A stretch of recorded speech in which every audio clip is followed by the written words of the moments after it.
आपण आपल्या खऱ्या भावना स्वतःपासून का लपवतो? तुम्ही ठरवलं होतं की रात्री मित्रासोबत सिनेमा पाहायला जायचं. संध्याकाळी एका परीक्षेचा निकाल लागतो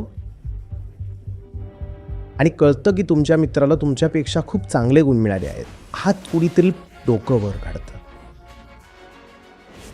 रात्री 9 वाजताचा शो, 8:30ला तुम्ही मित्राला फोन करता आणि म्हणता, आज सिनेमा पाहायची इच्छा नाही आहे.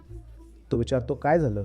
तुम्ही म्हणता, काही नाही, काहीच नाही, फक्त मन नाही आहे, थोडं पोट बिघडलं आहे किंवा डोकं जड वाटतं आहे.